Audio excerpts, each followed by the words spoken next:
네, 참 잘 오셨습니다. 하나님을 예배하는 것이 우리에게 있어서 가장 기쁘고 가장 즐겁고 가장 복된 일이고 또 우리에게 있어서 우리 인간이 할 수 있는 가장 큰 일이라는 것을 여러분 기억하셨으면 좋겠습니다. 하나님이 오늘 우리에게 이 자료로 부르셨습니다. 오늘 마음껏 하나님을 예배하고 하나님이 기뻐하실 만한 영광을 올려드리고 또 하나님이 예비하신 은혜와 또 하나님의 사랑으로 충만해지는 그런 시간이 되기를 간절히 소망합니다. 우리 서로 반갑게 인사하겠습니다. 잘 오셨습니다. 잘 오셨습니다. 잘 오셨습니다. 먼저 잘 오셨습니다. 이렇게 인사하고요. 또 한 번 더 인사하겠습니다. 말씀의 큰 은혜를 받으시기 바랍니다. 인사하겠습니다. 말씀의 큰 은혜 받으시기 바랍니다. 아멘. 네, 잘 오셨습니다. 날씨가 덥습니다. 네, 여기 뒤에도요. 덥습니다. 아까 보니까 막 땀이 저도 나가지고 한번 좀 닦았는데, 아니 5월인데 30도에 달하는 그런 날씨가 되니까 저희도 준비가 안 된 부분이 좀 있는 것 같습니다. 다음 주 이제 돌아오는 주부터는 좀 20도 내로 다시 또 내려간다고 하니까요. 여러분 또 조금 숨 쉴 수 있을 것 같습니다. 자, 오늘 또 날씨는 좀 덥지만 무덥지만 그래도 하나님을 예배하는 거에 방해가 되지 않을 거라고 저는 생각이 듭니다. 어떤 상황에서도 어떤 환경에서도 최선을 다해서 하나님을 예배했으면 좋겠습니다. 오늘 또 덥다고 해서 눈 슬슬 감으시다가 막 이렇게 좋으시는 몸에 힘을 빼셔서 주무시는 분 없으시면 좋겠고요. 덥고 또 힘든 만큼 더 또렷하게 또 하나님 말씀 잘 들었으면 좋겠습니다. 자, 오늘 우리 스승의 주일로 오늘 이렇게 기념합니다. 우리 믿는 사람들에게 있어서 우리에게 가장 위대한 스승은 누구일까? 바로 이 땅에 오신 예수 그리스도이십니다. 그분의 삶이 우리가 본받아야 되는 것이고 그분이 걸어가신 그 발자취가 우리가 쫓아가야 되는 것임을 우리가 압니다. 우리의 모든 삶을 통해 예수님을 닮아가기에 힘써야 되고 그분을 쫓아가기에 힘쓰는 것이 우리에게 주시는 그런 가르침이라는 것을 우리가 놓치지 않았으면 좋겠습니다. 우리 교회 안에서도요, 이 가르치는 일에 헌신하는 분들이 많이 계십니다. 교회 학교의 교사분들도 계실 것이고, 우리 영적인 일을 감당하는 셀 리더분들도 또 계십니다. 또 우리 가정에서 자녀들을 양육하는 분이 또 계십니다. 또 저같이 말씀을 전하는 그런 목회자들도 있습니다. 오늘 우리는 이 말씀을 시작하면서 세상의 교육도 생각을 해야 되지만 무엇보다 교회 안에서 우리가 해야 되는 이 교육이라는 부분, 또 우리에게 맡겨진 이 가르침이 과연 어떻게 하면 하나님이 기뻐하시는 가르침이 될 수 있을까라는 부분을 우리가 함께 생각해 봤으면 좋겠습니다. 하지만 좀 오늘날 우리가 살아가는 이 2026년을 생각해 보면 교육과 가르침이라는 것이 그 어느 때보다 더 힘겨운 것 같습니다. 최근 이제 뭐 인터넷 같은데 뉴스에 화두가 되는 것 중에 하나가 이제 우리 교사의 교권에 대한 부분이 있는 것 같습니다. 또 아이들을 데리고 밖에 이제 가야 되는데도 불구하고 그 일로 인해서 아이들이 다치게 될 때 부모가 선생님을 이제 소송을 걸다 보니까 실제로 그 일로 인해서 선생님이 처벌을 받은 사례가 있다 보니까 저희 딸애도 이제 중3인데 외부 활동을 최대한 다 안 하려고 하더라고요. 밖에서 했던 것도 없고 수학여행 이런 거 이제 다 없어졌습니다. 네, 교사에게 모든 책임이 다 간 것도 있고 또 부모가 때로는 이 모든 것을 교사에게 책임으로 떠미는 것도 있는 것 같아요. 한 2주 전인가요? 제가 우연찮게 영상을 보고 너무 충격을 받아가지고 저희 사모한테도 이게 말이 돼? 라고 했던 건데 초등학교 아이였어요. 아이였는데 이 아이가 조금 이제 문제가 있는 부분이에요. 그 부분이 잘 다듬어지지 않은 것은 맞는데 그리고 이 부분은 이제 학교에서 잘 아이를 지도하고 품어줘야 되는 것도 분명히 맞습니다. 근데 결과적으로 이 아이가 어떤 행동을 했냐면 좀 잘못한 것을 이렇게 제지하려고 하는 교감 선생님의 뺨을 수차례 때리는 것을 제가 좀 보면서 너무 놀랐어요. 아니 어떻게 교감 선생님이 이렇게 뒷짐을 계세요. 이렇게 때리는데 그냥 이렇게 맞으셔야 되는 거예요. 똑같이 아이한테 뭐 힘을 주거나 이렇게 하면 교감 선생님이 결국에 처벌을 받을 수 있기 때문에 애가 때리는데 그냥 맞고만 계시고 애가 이제 자기 조퇴해서 가겠다고 하는데 아무런 제지도 하지 못하는 그런 모습을 보면서 참 교사 하고 싶지 않겠다. 저는 그런 생각을 했습니다. 예전에 저 어릴 때만 해도 좀 달랐잖아요. 선생님에 대한 그 교권이 있었고 뭐 때로는 좀 그게 폭력으로 가서 좀 상처가 되기도 했지만요. 근데 제가 돌아보니까 맞을만 했던 것 같아요. 맞을만 했고 맞아서 엇나가지 않고 이 정도까지 저는 컸다고 제가 생각이 듭니다. 제가 다녔던 여기 옆에 있는 미션 스쿨이죠. 문예 중학교였는데 네, 몽둥이로 때리시고 주먹으로 때리시고 많이 맞았어요. 그래 80점 아래 다 나와. 그래서 때리셨는데 다행히 저는 비껴 나가긴 했지만 그냥 뭐 툭하면 혼나셨는데 나중에 그러시더라고요. 아이들이 너무 혈기왕성하니까 선생님들도 아이들이 무섭다. 그래서 선생님들이 이 남자 아이들이 50명이 넘는 아이들을 하기 위해서는 때로는 그렇게 무섭게 해야 아이들이 말을 듣더라라고 그렇게 얘기하셨던 걸 들었던 그런 경험이 있습니다. 참 어렵습니다. 교사로서 일을 해야 되는데 어렵습니다. 뿐만 아니라 오늘날 우리 주변 동네를 봐도요, 아이들의 숫자도 너무 적어졌어요. 학교에 뭐 한 반, 이제 두 반 이렇게 된다고 합니다. 아이들이 예전처럼 40명, 50명이 있었던 것도 아니고 이제 20명 남짓한 안 되는 인원들이 두 개 반을 가진 그런 학년들이 있다고 들은 걸 볼 때 참 모든 것이 어렵다라고 생각을 합니다. 뿐만 아니라 사람들이 너무 많은 것을 듣습니다. 요즘 우리 손만 보면 핸드폰, 스마트폰을 통해서 이게 맞다, 저게 맞다, 저게 좋다, 저게 좋다, 다 자기가 좋고 자기가 최고라고 합니다. 그러니까 그런 말들, 그런 무분별한 미디어에 우리가 언론과 노출되다 보니까 이제는 더 이상 학교에서 말하는, 교사가 말하는 것, 때로는 교회에서 교사분들이 하는 말도 별로 중요하게 여기지 않습니다. 세상에 말하는 더 권위 있는 사람의 권위를 가지고 와서 그 권위로 경쟁을 하면서 그렇게 말할 때 우리가 참 작아지는 모습을 보게 됩니다. 또한 우리가 가르치는 이 진리의 말씀이 너무 오래된 말씀이라고 누군가는 생각을 합니다. 이거는 수천 년 전의 말이고 이것은 과거의 그런 어떤 유물처럼 시대에 뒤떨어진 것처럼 그렇게 말합니다. 꼭 그것을 전해야 되는 이 교회 안에 있는 영적인 교사들 또 저와 같은 목회자들은 점점 이것이 힘들어지는 것도 사실입니다. 문제는 우리가 무엇을 잘못해서이기보다는 시대나 흐름 자체가 점점 교사로서의 하는 일들을 잘 존중하지 않는다라는 거예요. 그러다 보니까 말도 잘 듣지 않고 거기서 아이들이 변화가 되지 않다 보니까 이 일을 감당하고 있는 교사분들과 영적인 리더분들의 마음속에 이런 생각이 들 거예요. 내가 이 일을 하는 게 맞는가? 사모하는 마음을 가지고 그래도 부족한 가운데서도 이 일을 하려고 했는데 옆에서 일어나는 것들을 보니까 내가 이 일에 합당하지 않은 것 같다. 내가 정말로 잘할 수 없는 것 같다라는 그런 자기 자신의 어떤 자괴감들이 일어나는 것 같습니다. 어떤 분들은 당차게 교사를 하겠다라고 해서 현장에 들어가서 한 달 만에 이런 마음이 가지신 분들도 있고 아니면 10년, 20년 동안 해오면서도 여전히 내가 이 자리에 있어야 되는가? 연말이 되면 교사를 그만둬야 되는가? 이렇게 그렇게 마음을 가지고서 하다 보니까 10수년, 20년이 되어서도 교사를 하고 있는 분들도 어쩌면 있을 것 같습니다. 오늘 성경은 우리에게 말씀합니다. 우리가 교사, 하나님에 맡겨진 그 일을 감당하는 것이 세상에서 부여한 그 기준과 또 세상의 요구에 따라서 하는 것이 아니라 하나님을 믿는 사람, 특히나 교회 안에서 이 일을 감당하는 사람들의 아주 분명한 기준은 바로 하나님이 어떻게 평가하시느냐입니다. 그래서 오늘 본문 말씀을 통해서 하나님이 보시기에 하나님 앞에 부끄럽지 않고 하나님이 인정하실 만한 그런 영적인 리더가 된다는 것이 무엇인지를 이 말씀을 통해서 우리가 다시 한번 배우고 또 새롭게 하는 그런 시간이 되었으면 좋겠습니다. 자, 오늘 말씀 두 절 말씀 우리 한번 읽고 말씀을 시작하겠습니다. 14절, 15절 말씀 읽겠습니다. 너는 그들로 이 일을 기억하게 하여 말다툼을 하지 말라고 하나님 앞에서 엄히 명하라. 이는 유익이 하나도 없고 도리어 듣는 자들을 망하게 함이라. 너는 진리의 말씀을 옳게 분별하며 부끄러울 것이 없는 일꾼으로 인정된 자로 자신을 하나님 앞에 드리기에 힘쓰라. 아멘.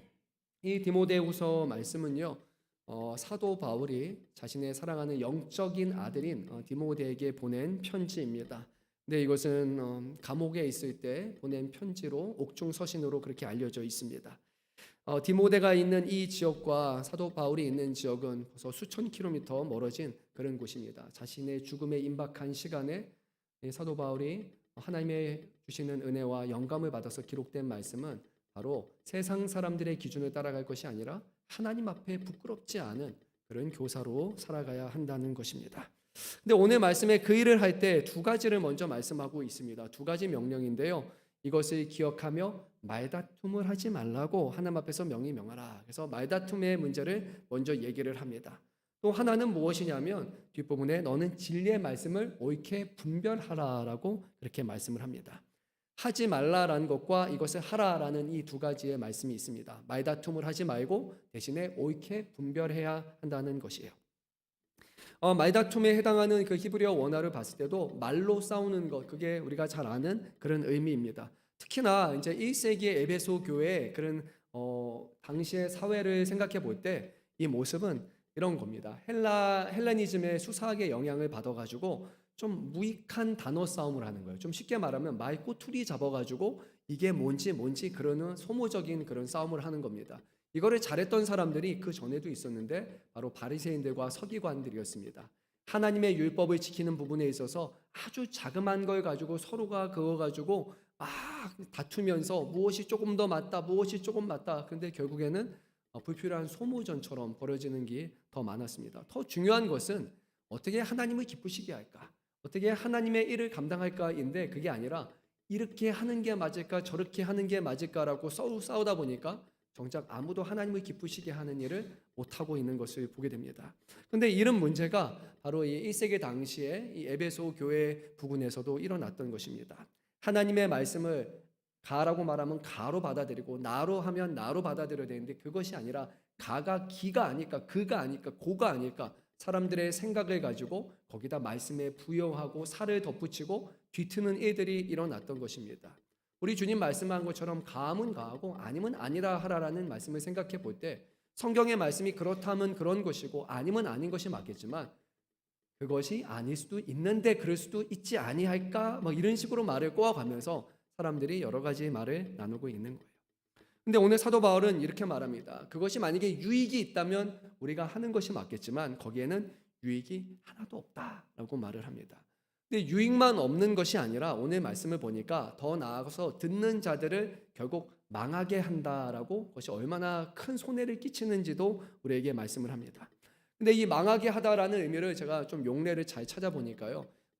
신약 성경은 헬라어로 되어 있고 구약 성경은 히브리어로 되어 있는데 그 구약 성경을 히브리어가 아니라 헬라어로 그렇게 번역한 성경을 우리는 70역본이라고 알려져 있습니다. 1세기 당시에 이미 예수님도 그것을 인용하실 만큼 공인된 그런 성경입니다. 근데 거기에서 여기서 말하는 이 망하게 한다라는 표현이 쭉 가니까 창세기의 한 곳에서 사용이 되더라고요. 바로 소돔과 고모라의 멸망을 뜻할 때 동일한 표현을 사용하고 있습니다. 성경 66권이 영감받은 성경이고 이 성경이 객원이지만 하나의 성경이라는 것을 생각해 볼 때 여기서 의미하는 바는 그냥 망하게 한다는 것이 아니라 결국 무익한 다툼으로 인해서 소돔이 멸망한 것 같은 우리의 영적인 그런 멸망을 말한다는 거예요. 말다툼의 시작한 목적이 더 진리를 드러내는 것이고 더 예수님을 알아가는 것이고 더 하나님을 참 사랑하는 것이고 하나님의 기뻐하시는 뜻을 이루어야 되는 것이 아니라 그것을 듣는 사람으로 하여금 하나님으로부터 멀어지게 만들고 그리고 진리를 떠나게 만들고 영원히 멸망하게 되는 것, 이것이 얼마나 악한 일입니까? 하나님을 믿는 교회에서 이런 불필요한 소모전들이 많이 일어났던 것입니다. 사랑하는 성도 여러분, 근데 이것이요 우리 안에도 발생할 수 있는 것 같습니다. 신학적인 사변적인 그런 가르침들이 막 있습니다. 이것이 맞느냐 저것이 맞느냐, 저거를 어떤 성경의 말씀이 아니라 개인의 경험과 개인의 느꼈던 것, 개인의 감정에 따라 성경을 자기 마음대로 해석하기도 시작하고 내가 그렇게 생각하는데, 내가 그렇게 믿고 있는데, 내가 그렇게 경험했는데 라는 말을 통해서 서로 각자의 경험에 따라 불필요한 소모전과 다툼이 일어나기도 합니다. 그렇게까지 할 필요가 없는데 말입니다. 덕을 세우는 것이 아니라 사람을 넘어뜨리는 말은 불필요한 소모전만이 될 수밖에 없습니다. 교회 학교 안에서도요, 신학적인 논쟁이 아니어도요, 우리 안에 이런 불필요한 말다툼이 있을 수 있습니다. 교사 회의로 다 모였어요. 그래가지고 어떻게 하면 우리 부흥을 위해서 무엇을 할까라고 시작이 됐는데 이것저것 얘기하다 보니까 거기에 하나님의 영광도 사라지고 아이들에 대한 사랑도 사라지고 내 말이 맞다 당신 말이 맞다 서로 자기 주장하다가 결국에 서로 싸우고 서로 헤어지는 일도 발생할 수 있는 겁니다. 교회 안에서 영적인 일을 하기를 원하지만 영적인 리더들 가운데 어떤 다툼이 발생할 수도 있고요. 거기에 하나님의 기뻐하시는 덕이 아니라 내 주장, 내 권위, 내 입지, 내 자존심 앞세우다가 결국 영혼을 철저하게 멸망하게 하는 소돔의 멸망이 일어날 수 있다는 거예요. 여러분, 이것은 잘못된 것입니다. 이것은 하나님의 교회에서는 해서는 안 되는 것입니다. 왜냐하면 이 교회의 주인은 우리가 아니라 바로 하나님이시고 예수님이기 때문입니다. 주의 종이 된 우리들의 해야 될 것은 주님의 기쁘시게 하는 것과 주님의 영광을 드러내는 것이지, 종들이 앞서서 주인보다 목소리를 크게 내는 것, 종들이 주인보다 더 주인처럼 행세하는 것은 교회가 아닌 교회 바깥에서만 해야 하는 것입니다. 우리 교회는 결코 그런 교회가 돼서는 안 됩니다. 본질을 놓고 싸우는 것은 가능할 수 있습니다. 그것의 그릇된 가르침을 전할 때 정말로 영혼에게 필요한 말씀이 아니라 다른 것을 전할 때 우리는 싸워야 되겠지만 본질이 아닌 비본질 때문에 결국 영혼을 병들게 하는 것은요, 하나님이 기뻐하시는 것이 아니라 책망받을 일하는 것을 기억해야 합니다. 그러면 우리는 무엇을 해야 될까요? 오늘 15절 말씀인데요. 15절 말씀에 이렇게 말씀합니다. 진리의 말씀을 옳게 분별해야 한다라고 말합니다. 그것이 우리의 기준이 되어야 됩니다. 하나님의 말씀, 진리의 말씀, 변하지 않는 말씀이 우리의 기준입니다. 여러분, 진리는 변하는 겁니까? 변하지 않는 겁니까? 변하지 않는 겁니다. 그래서요, 오래되고 고리타분해 보인다 할지라도 그래서 진리인 겁니다. 해를 거듭해서 바뀌는 것은 결국 진리가 될 수 없습니다. 진리는 영원한 것이에요. 그래서 우리는 하나님의 말씀이 2000년이 지난 지금이든지 2000년 전이든지 그 말씀을 그대로 받아야 되는 거예요. 오늘 우리가 살아가는 시대가 이런 시대고 과학의 시대고 AI 시대고 우리 현실이 이러니까요, 이 말씀도 우리가 이렇게 바뀌어야 됩니다라고 말하는 그런 주장은 맞지 않다라는 거예요. 이 생명의 말씀이 하나님이 주시는 말씀이라면 우리는 그 말씀을 시간이 지난다 할지라도 오히려 시간이 지나도 변하지 않기 때문에 이것이 진리구나라고 우리가 받아들일 수 있어야 하는 겁니다. 근데 여기서 중요한 말씀이 하나가 있습니다. 진리의 말씀을 어떻게 하라고 합니까? 옳게 분별하라라고 말합니다. 여러분, 분별하면 어떤 생각이 듭니까? 분별의 의미가 뭡니까? 분별하면은 이것을 잘 구분하고 잘 분류하라라는 그런 의미로 우리가 들 겁니다. 분별은 내가 뭔가 잘 이렇게 하는 거예요. 근데 여기서 말씀은 그런 것이 아닙니다. 원문의 의미는요, 우리가 그렇게 분별하라는 의미가 아니라 이것은 이런 의미 좀 가장 맞는 것 같아요. 곧게 하다가 가장 적절합니다. 그래서 잠언서 3장 6절 말씀 70인역을 보게 되면은 3장 6절에서 이 말씀이 이렇게 사용이 됩니다. 내 모든 길을 그분께 맡기라. 그가 내 길을 곧게 하시리라 라는 말씀에 곧게 하다가 오늘 본문에서 사용하는 분별하다에 해당하는 오르트토메오라는 그런 헬라어 단어입니다. 곧게 하다라는 거예요. 내가 분별하는 것이 아니라 곧다, 곧은 길로 가다라는 겁니다. 진리의 말씀에 곧은 길을 낸다라는 것이 그러면 과연 의미일까요? 그것은 제가 여러분에게 말씀을 전할 때 이런 겁니다. 이 말씀이 왜곡되지 않는 말씀으로 전하는 거예요. 이 말씀이 그대로를 전하는 것입니다. 가령 생각해 보면요, 오늘 우리의 시대는 자꾸만 말씀을 왜곡하려고 합니다. 그 이유 중에 하나가 뭐냐라고 했을 때 저와 같은 목사의 문제인데 제가 말씀대로 잘 살지 못하기 때문이에요. 그러다 보니까 제가 그 말씀을 전할 때 불편할까요? 불편하지 않을까요?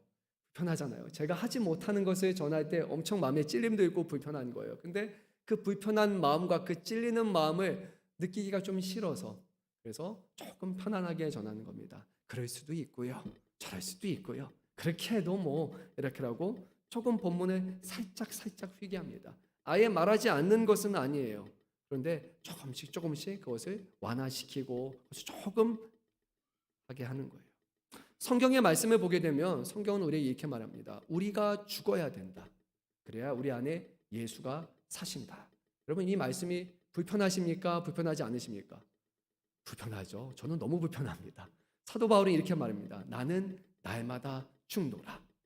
내 육신을 쳐서 복종시키노라. 이 정도 하면 이제 불편의 끝입니다. 너무 불편하기 시작합니다. 예수님은요, 그 정도가 아니었습니다. 누구든지 나를 따르려거든 날마다 자기를 부인하고 이 십자가를 지고 나를 따르라라고 말씀하셨습니다. 십자가를 지래요. 얼마나 불편합니까? 자기를 부인하라고 말합니다. 얼마나 불편합니까? 그러니까 우리가 이 말씀을 완화하고 왜곡하고 그렇게 말하기 시작하는 거예요.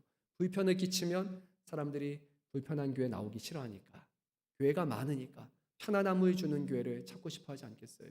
교회의 마음의 평강, 위로, 사랑, 은혜 얼마나 좋습니까? 그런데 나는 죽고 예수는 사신다. 헌신해야 된다. 인내해야 된다. 오래 참아야 된다. 견뎌내야 된다. 다투지 말아야 된다. 화해해야 된다. 먼저 겸손해져야 된다. 여러분, 이런 말씀은 우리에게 불편하게 다가오는 말씀이에요.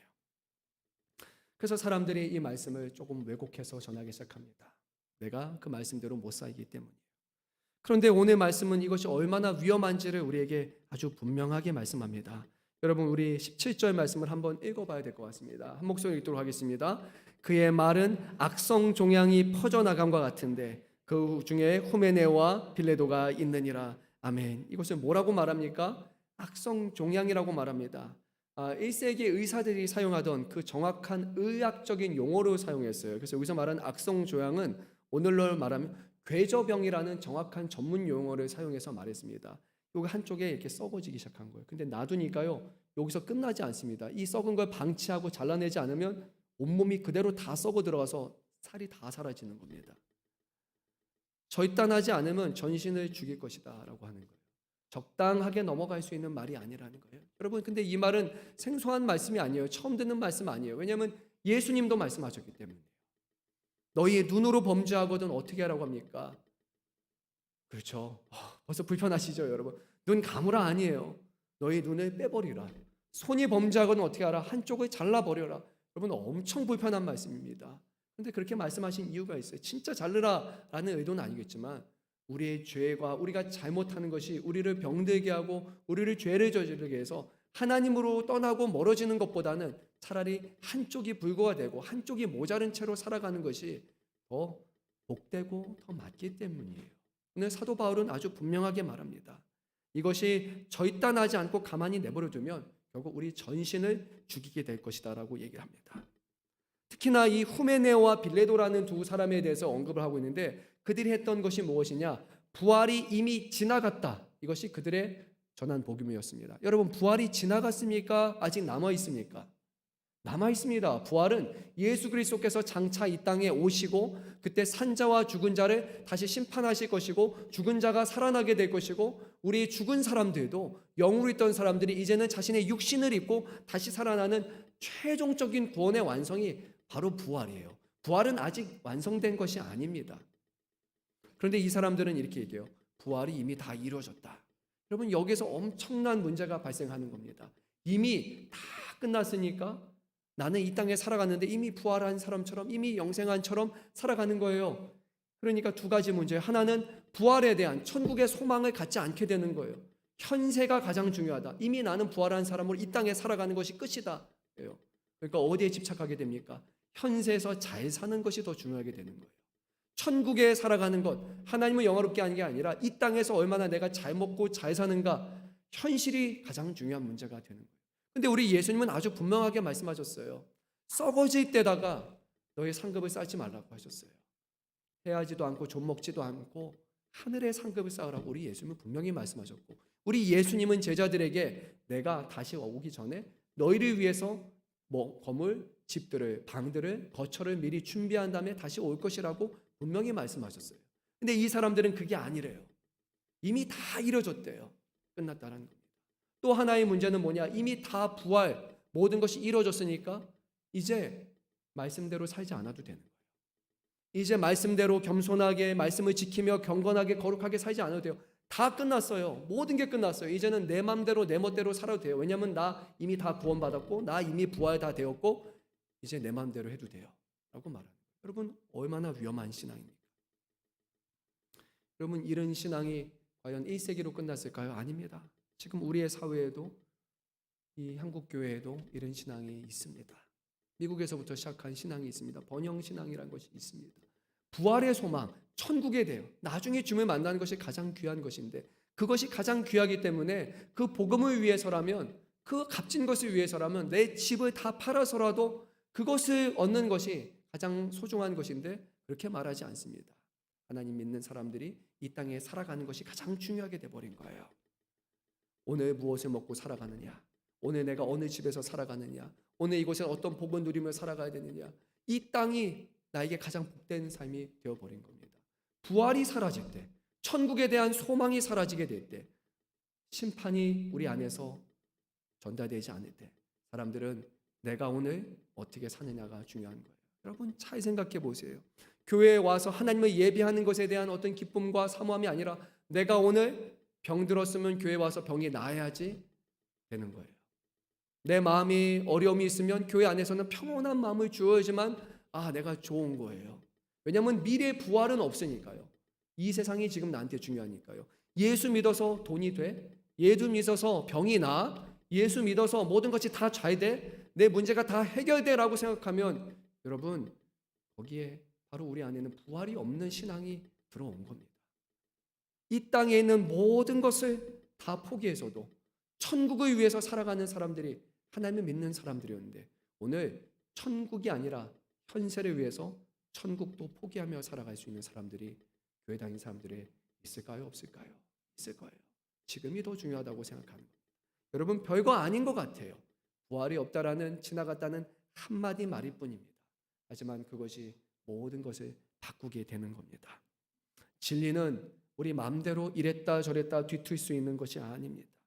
오늘 사람들에게는 그렇게 말합니다. 십자가가 있어야 됩니다.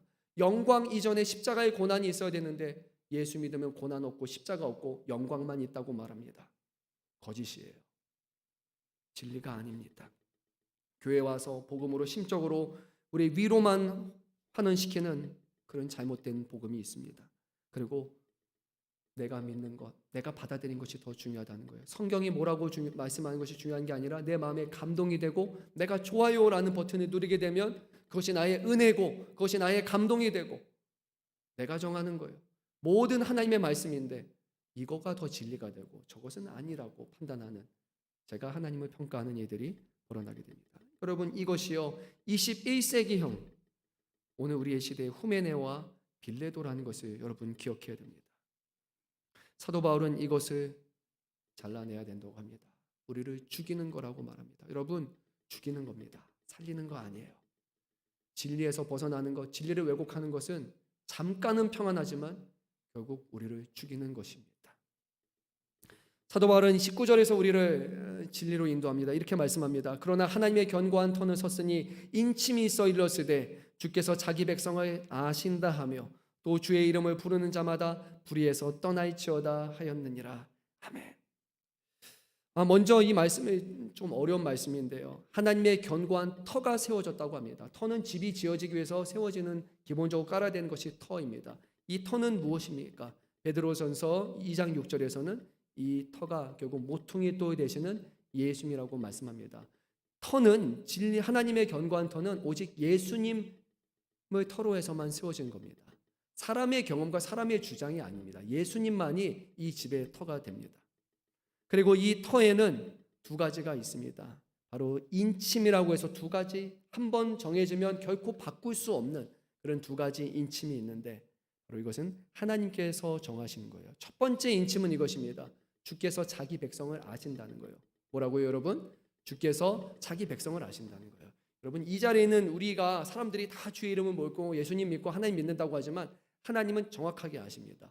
누가 하나님 백성이고 누가 아닌지를 아세요. 누가 신실한 하나님의 백성이고 누가 하나님의 백성인 척하고 있는지 우리는 알지 못해요. 누가 하나님 보시기에 진짜 주의 종인 목사인지 아니면 가짜 사꾼인지 우리는 모릅니다. 생각보다 잘 몰라요. 그런데 하나님은 아신다는 거예요. 그런데 주께서 자기 백성을 아신다라는 이 말씀은 원래 민수기 16장 5절 말씀을 인용한 겁니다. 민수기 16장 5절에서 어떤 일이 일어나는지 혹시 아십니까? 고라라는 사람이 모세에게 와서 반역을 하기 시작합니다. 당신만 지도자입니까? 당신만이 하나님이 세우신 종입니까? 고라가 반역을 하기 시작합니다. 그때 모세가 이렇게 말했습니다. 여호와께서 자기에게 속한 자가 누구인지를 아시리라 라고 했어요.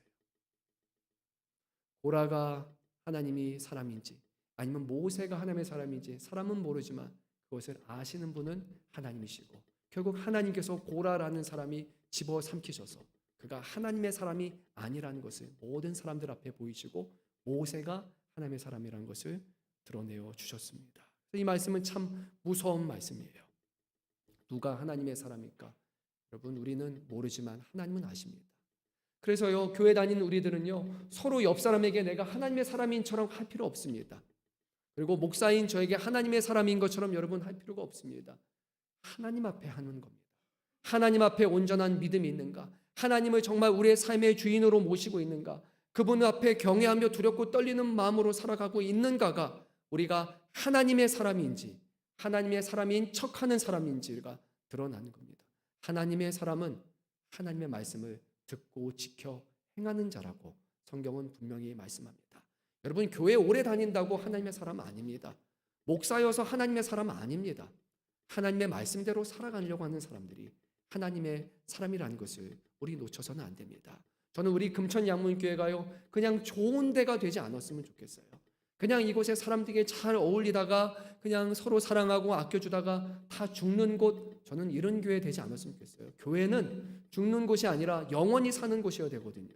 저는 이 교회 안에 어려움이 있다 할지라도, 굶주림과 가난과 힘듦이 있다 할지라도, 우리 교회가 모든 것이 다 겉으로 다 좋지 않다 할지라도요, 그래도 우리 안에 생명이 있다면, 우리 안에 영생이 있다면, 저는 우리 금천양문교회가 주님의 교회라고 자신 있게 말할 수 있습니다. 겉보기에 좋은 교회가 아니라 정말로 하나님을 믿는 사람들로, 하나님을 경외하고 하나님을 섬기고 사랑하는 사람들로 이곳이 세워질 때 우리 교회는 주님의 교회라고 말할 수 있는 겁니다. 두 번째, 주님이 말씀합니다. 주의 이름을 부르는 자마다 불의에서 떠날지어다 라고 합니다. 어디에서 떠나야 된다고요, 여러분? 불의에서 떠나야 된다는 거예요. 그렇죠? 하나님이 누구신지 알고 하나님이 택하셨으면, 그러면 우리 이것에 대한 반응은, 하나님이 우리를 부르셨고 택하셨으니까 우리 불의한 것, 잘못된 것, 거짓된 것에서 우리가 떠나야 되는구나 라는 것을 믿고 그렇게 살아야 하는 거예요. 하나님이 선택하셨다. 우리 합동측에서는 이것을 아주 중요하게 봅니다. 하나님이 예정하셨다. 하나님이 선택하셨다. 우리가 스스로 구원받는 것이 아니라 하나님이 어떤 사람이 구원받을지 이것도 하나님의 선택이다 말합니다. 그런데 여러분, 누가 하나님 앞에 선택받은 사람이고 아무도 모릅니다. 한 가지는 있어요. 하나님이 우리를 부르셨으니까 그러면 하나님 앞에 부름받은 사람인 것처럼, 하나님의 사람인 것처럼 악한 것에서, 잘못된 것에서 떠나서서 거룩함으로 살려고 하는 사람들이 바로 정말로 하나님의 택함 받은 사람이라는 거예요. 그래서 종교개혁자 존 칼빈은 이렇게 말했습니다. 하나님의 선택은 신자의 거룩함으로 증명된다라고 얘기했습니다.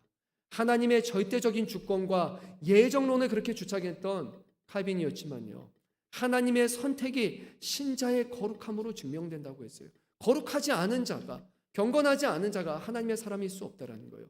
그 안에 성령이 함께 하신다면, 하나님의 영이 함께 하신다면 우리의 생각이 바뀌고 우리의 속사람이 변화되어서 하나님이 기뻐하시는 방향으로 바뀌어야 되는 것이 맞잖아요. 그런데 시간이 아무리 지내도 나는 원래 이런 사람이고 나는 원래 내가 하고 싶은 대로 살아간다는 것은, 여러분, 그 말은요, 나는 아직 하나님의 사람이 아닙니다라는 말이 되는 거예요. 하나님의 사람이라는 것은 내 생각과 내 뜻과 내 하고 싶은 것과 내 익숙한 것을 접어두고 하나님이 기뻐하시는 것을 행하며 살겠노라 고백하고 다짐하며 살아가는 사람들이 바로 이런 사람입니다. 우리가 아무리 선하게 살아도 하나님이 기뻐하시는 기준에 이르지는 못할 거예요. 하지만 그게 우리에게 핑계가 돼서는 안 돼요.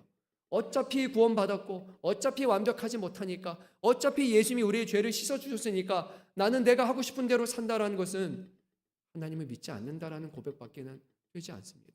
예수 그리스도라는 분명한 기준을 우리에게 보여줬고 그분을 닮아가는 것, 그분을 쫓아가는 것, 그분을 기쁘시게 하며 살아가는 것이 바로 주님의 부르신 사람들이라는 것을 우리는 한순간도 놓쳐서는 안 됩니다. 여러분, 저와 같은 사람도요, 말씀대로 잘 못 살려고 해요. 근데 그거 핑계 아니에요. 안 되지만 하나님, 그래도 다시 한번 해볼게요. 또 넘어지지만, 또 실수하지만, 하나님, 목사인데도 불구하고 잘 못하겠는데 그래도 하나님, 우리 성도분들이 기도하고 계시고 또 하나님 말씀 들으니까 도전이 되니까 하나님, 다시 한번 일어서겠습니다. 다시 한번 살아겠습니다. 그렇게 살려고 일어서고 하나님 앞에 자신을 내려놓는 것이 하나님을 믿는 사람들의 모습이 되어야 됩니다. 오늘 이 자리에 있는 많은 분들이 계십니다. 특별히 영적인 리더라고 할 수 있는 교사의 역할을 맡은 사람이라면, 누군가에게 신앙에 대해서 권면하고 얘기해 줄 수 있는 분이시라면 오늘 이 말씀을 마음에 새기셨으면 좋겠습니다. 하나님의 주시는 지배는 변하지 않습니다. 그리고 하나님 앞에 부르심 받은 사람은 하나님이 기뻐하시는 길을 쫓아가고 불의에서 떠나야 하는 사람이 되는 것입니다. 견고한 터가 결국에는 그리스도라면 그 터 위에 세워진 큰 집은 여러분 무엇이 되겠습니까? 교회를 가리키죠. 오늘 본문에서 20절에서 21절의 비유로 말씀하시는 것은 결국 교회에 대해서 말씀하는 겁니다. 우리 두 절 말씀 한번 읽어보도록 하겠습니다. 20절, 21절 말씀입니다. 큰 집에는 금그릇과 은그릇뿐 아니라 나무그릇과 질그릇도 있어 귀하게 쓰는 것도 있고 천하게 쓰는 것도 있나니 그러므로 누구든지 이런 것에서 자기를 깨끗하게 하면 귀히 쓰는 그릇이 되어 거룩하고 주인의 쓰심에 합당하며 모든 선한 일에 준비함이 되리라. 아멘. 이 집에는 다양한 그릇이 있습니다. 뭐가 있습니까, 여러분? 금그릇, 은그릇, 나무그릇, 질그릇이 있습니다. 그런데 각자의 용도가 좀 다르다고 합니다. 어떤 것은 아주 귀하게 쓰이는 거예요. 보통 금그릇이 아마 귀하게 쓰일 거라고 생각이 듭니다. 또 어떤 것은요, 다른 것이 없으면 쓰는 그런 것도 있어요. 그래서 질그릇 같은 경우는 사람에게 밥 주는 데 쓰지 않고 보통 가축 같은 데 밥을 담거나 하는 데 쓰는 그런 그릇입니다. 그런데 분명한 것은요, 여기에 그릇에 대한 어떤 우리가 세상에서 말하는 거 수저론 같이 금수저, 흙수저 이런 걸 말하는 게 아니라 여기 핵심은 그런 거예요. 다양한 것들이 다양한 용도에 따라서 쓰이게 되는데 중요한 것은 그 중에 하나님이 쓰시는 그릇은 종류는 다양하지만 이런 그릇만 사용하시는데 그것은 어떤 그릇이냐? 바로 깨끗하게 씻겨서 준비가 된 그릇이다라고 말씀을 합니다. 여러분의 집에 갑자기 누가 손님이 찾아왔습니다. 누가 오면 당혹스러울 거예요. 시부모님 갑자기 찾아온다 생각해 보세요. 갑자기 찾아왔어요. 어떻게 큰일 났어요. 근데 더 큰 문제가 있어요. 오늘 아침에 너무 바빠서 설거지를 안 해놨어요. 오늘 아침에 좋은 그릇을 다 꺼내놨어요. 근데 그 그릇으로 대접하는 게 맞는데 지금 쓸 수 있어요, 없어요? 없어요. 여러분 금그릇이고 이거 선물 받은 그릇이에요. 너무 좋아요. 너무 이쁘고 진짜 원픽이에요. 그래서 씻지 않은 상태로 시부모님 제가 너무 좋아하는 그릇이어서 너무 사랑하는 그릇이어서 비록 더럽지만 여기다 대접하고 싶어요. 그러면 여러분 어떻게 되겠습니까? 욕을 먹어야죠. 그렇죠? 좋게 보지 않을 겁니다. 우리가 쓰는 그릇은 하나예요. 깨끗한 그릇입니다. 깨끗한 그릇만이 음식을 담아서 대접할 수 있습니다. 금그릇이면 좋겠죠. 하지만 금그릇이 준비되지 않다면 나무 그릇이 되고 질그릇이 된다 할지라도 그 그릇이 써야 되는 것이 맞습니다. 오늘 앞절에서 우리가 전한 내용이 그것이에요. 거짓 가르침과 무익한 논쟁을 하면서 그렇게 한 사람들은 깨끗한 그릇이 아니라는 거예요. 하나님 앞에 깨끗한 그릇은 복음을 담아내는 사람들, 진리를 분별하는 사람들, 누가 알아주든 알아주지 못하든 간에 하나님 앞에 불의에서 떠나서 경건한 마음으로 살려고 하는 사람들, 하나님은 그런 사람들을 하나님이 기뻐하신 일에 사용하신다는 거예요. 오늘 말씀을 보면 21절에 거룩하다라는 표현을 하게 되는데 여기서 거룩하는 우리가 스스로 거룩해지는 것이 아니에요.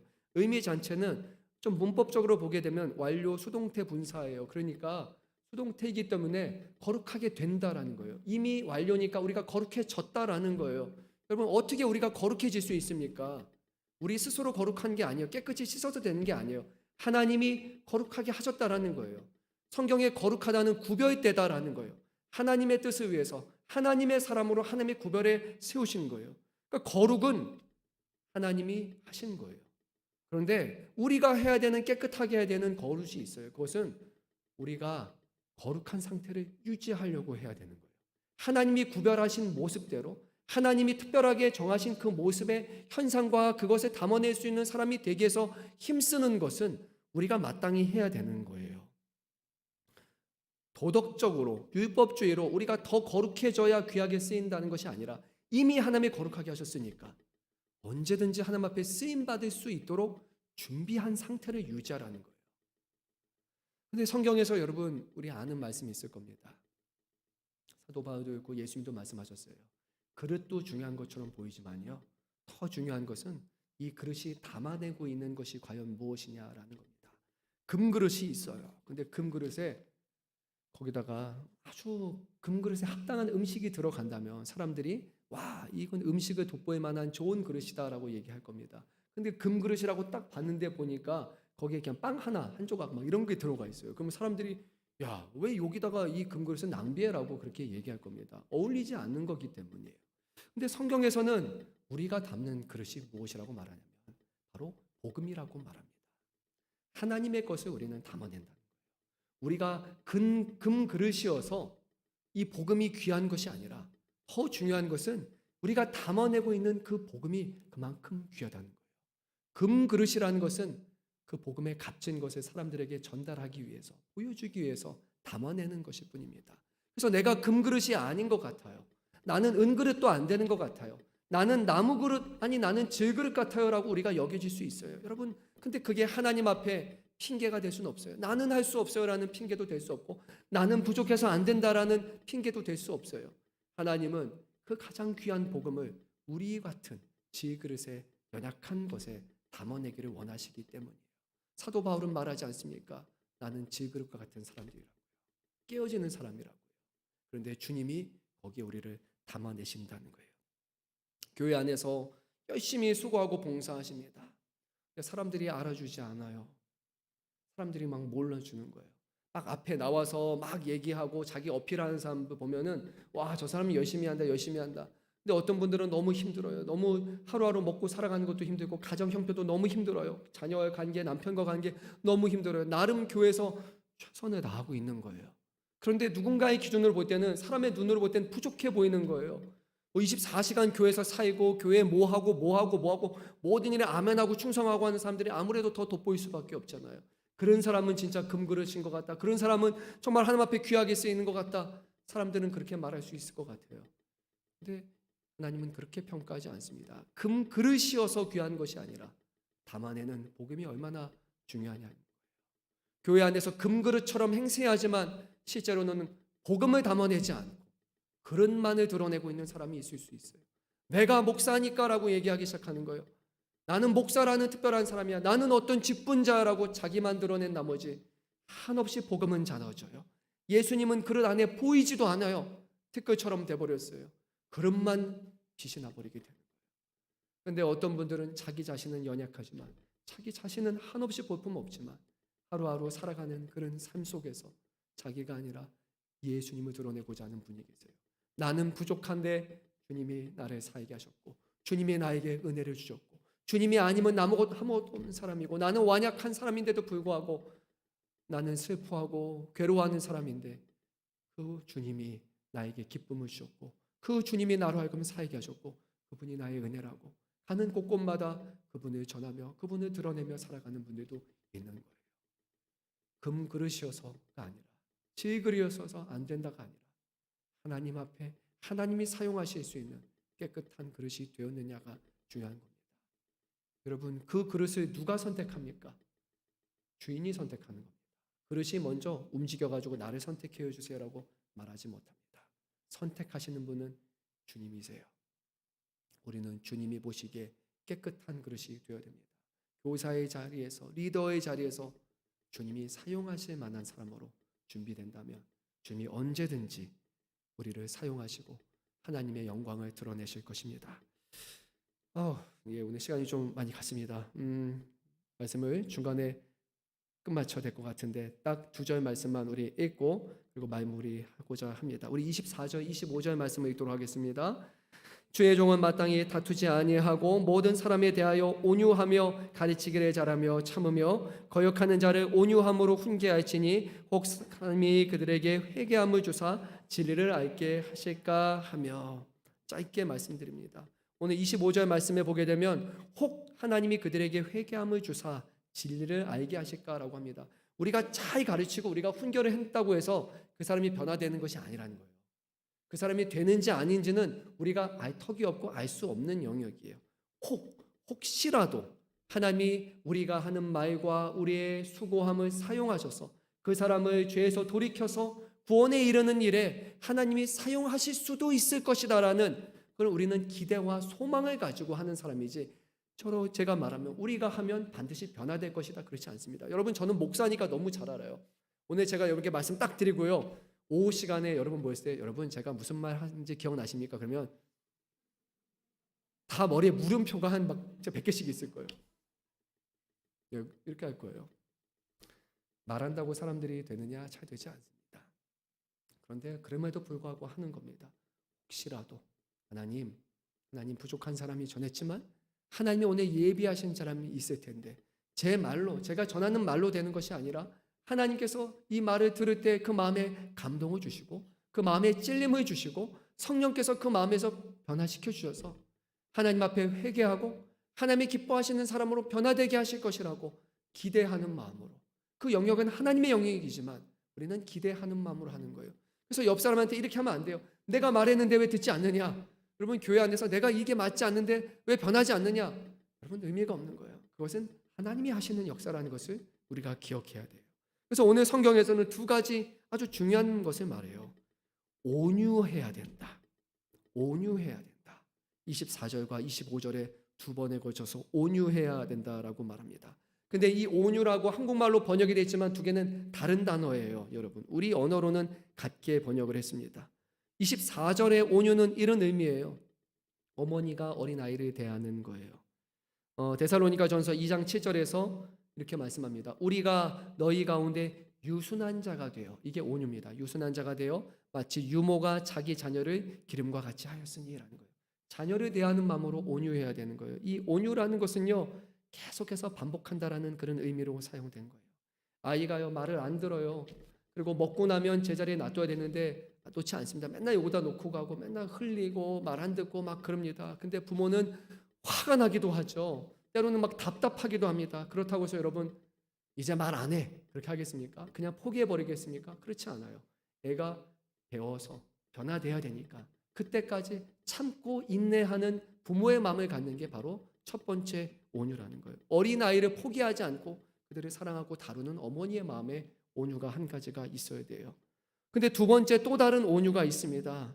여기서 말하는 25절의 온유는 거역하는 자를 온유함으로 훈계할지니라고 할 때 온유하게 훈계하라는 게 아니에요. 여기의 의미는 내 안에 분노가 찾아오는 거예요. 이 사람 때문에 막 화가 나고 답답한 거예요. 거역하니까, 듣지 않으니까. 근데 그런 사람들에게 화하고 심판하는 것이 아니라 내 마음의 분노를 통제하고 절제한다는 의미에서 나를 가리키는 그런 온유가 되는 거예요. 그래서 24절의 온유는 정리하면 어린아이를 다루는 어머니의 부드러움으로써 인내하는 온유라면, 25절의 온유는 내 분노를 다스리는 그런 강한 절제의 마음을 가진 온유를 해야 된다고 말합니다. 이 두 가지가 다 필요합니다. 학생을 다룰 때는 어머니의 부드러움이 필요하고, 또 거역하는 자를 훈계할 때는 우리 안에 있는 분노를 다스리는 절제가 필요하기 때문입니다. 이것이 우리가 바르게 교육하는 방식입니다. 시간이 많이 돼서 말씀을 끝마칩니다. 하나님께서 교회에게 주시는 사명이 있습니다. 그것은 눈으로 잘 드러나지 않습니다. 최근에 이제 제가 이번에 이제 6월 3일인가요? 우리 지방 선거가 있죠. 그래서 구청장 후보자를 이 지역에 있는 분들을 다 만나서 얘기 나눴는데 거기에 한 분이 이런 얘기를 하셨어요. 제가 교회는 교육에 관심이 많습니다. 교회는 어린아이부터 0세부터 90세까지 계시기 때문에 우리는 교회 안에 신앙교육과 여러 가지 교육에 관심이 많고, 교회에 다니는 사람들은 다음 세대가 바르게 자라나야 되니까 교육에 관심 엄청나게 많습니다. 제가 얘기했어요.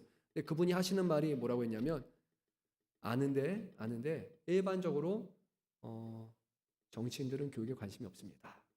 왜요? 했더니 표가 안 됩니다. 얘기하는 거예요. 교육은 티가 안 나기 때문에.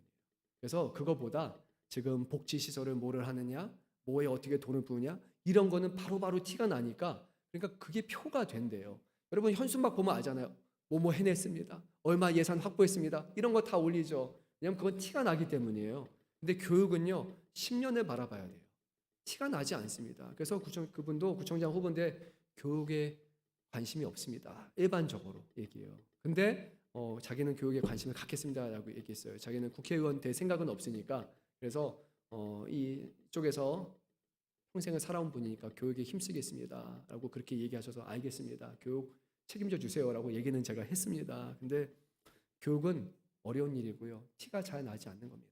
특히 교회 안에 있는 신앙교육은요. 언제 티가 나느냐? 주님 만나야지 이 사람이 잘 교육받고 구원 받았는지가 드러나는 거예요. 참 어려운 일입니다. 1년, 2년으로 알 수 있는 것은 아닙니다. 하지만 여러분, 그렇다고 해서 이 사명이 우리에게 간과할 것은 결코 아닙니다. 하나님께서 예비하신 영혼을 우리에게 맡기신 것입니다. 귀한 것입니다. 하나님 앞에 책망받는 것이 아니라 칭찬받을 만한 부끄럽지 않은 그런 주님의 종으로 이 사명을 감당해야 됩니다. 주변 사람들은 아무도 몰라주더라도 하나님은 마지막 때 우리가 받은 고난이 다 잊어질 만큼 더 큰 영광으로 은혜를 주실 것이라고 분명히 말씀하셨습니다. 한 번의 말로 이루어지는 교육이 아닌 것처럼 우리의 삶으로 살아내면서 증명하면서 끊임없이 해야지 일어나는 변화이라는 것을 기억하면서 조급한 마음으로 하는 것이 아니라 오직 온유한 마음을 가지고 먼저 부르심 받은 우리들이 하나님 앞에 절제하고 불의를 떠나서 경건한 마음으로 주님을 닮아감으로써 교회 안에 정말로 예수님이 기뻐하실 만한 아름다운 그런 모습으로 우리가 교육의 사명을 잘 감당했으면 좋겠습니다.